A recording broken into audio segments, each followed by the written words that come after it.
Hey everyone, welcome back to Earth Turtle. Today we're continuing our tour through the Paleozoic era by looking at its third period, the Silurian.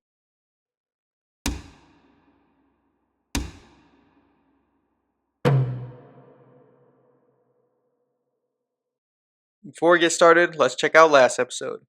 Last episode was about the Ordovician period. In this episode, we talked about the Great Ordovician Biodiversity Event. We also have the first indication of land colonization. And at the end of the Ordovician period, we have the first mass extinction event. The Silurian spanned from 444 to 419 million years ago. It is the third period of the Paleozoic era of the Phanerozoic eon. During this time, the Iapetus Ocean began to close. Baltica and other small land masses moved towards Laurentia. Siberia moved northward. The closing of ocean basins and melting of ice from the end of the Ordovician led to rising sea levels. This allowed for more shallow water habitats. Glaciation from the end of the Ordovician continued into the beginning of the Silurian. However, most of the period was warm, with temperatures ranging from 70 to 147 degrees Fahrenheit or 21 to 64 degrees Celsius. During the Silurian, plants become more common.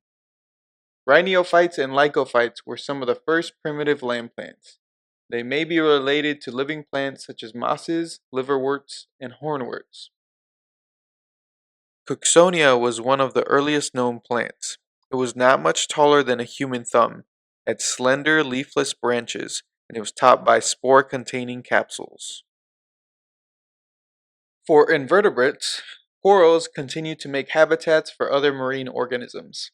Crinoids appeared during the Ordovician, but greatly diversified during the Silurian. Crinoids are echinoderms, which is an invertebrate group that includes sea stars and sea urchins. There are still crinoids alive today, with modern crinoids being referred to as sea lilies. Cephalopods continued to be top predators of the time. For arthropods, trilobites continued to thrive in waters. Sea scorpions appeared during the Ordovician, but greatly diversified during the Silurian. Sea scorpions, or eurypterids, were invertebrates with exoskeletons and different types of legs. These different types of legs were used for walking and swimming. Their front limbs also had pincers that gave an appearance similar to land scorpions.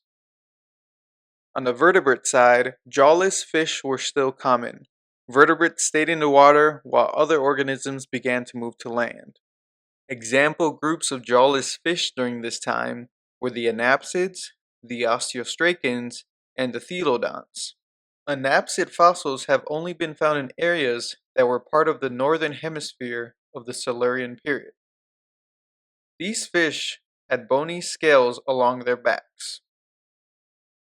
Osteostracans, again, were only found in northern hemisphere waters of the Silurian period.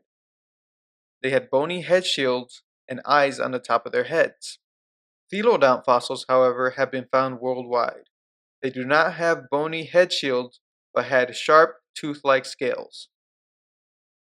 The only jawless fish that are still alive today are the hagfish and lampreys. During the Silurian, we have the evolution of the jaw. The jaw evolved from the front gill arch. Jaws helped for killing, defense, and other things in these fish. Now with jaws, fish began to greatly diversify. The first placoderms appear, which are a group of extinct armored fish. Chondrichthyans make their first appearance during the Silurian. They are fish that have cartilaginous skeletons and are a group that would later include sharks and rays. Actinopterygians appear for the first time. These are also known as ray fin fishes. They had fins that were webbed and lightly built. Sarcopterygians also make their first appearance, and they are known as lobe fin fish. Their fins were thin and sturdy. The Sarcopterygians would later evolve into the first land vertebrates. And that wraps up our episode on the Silurian period. Join me on our next episode where we talk about the Devonian period. Thanks.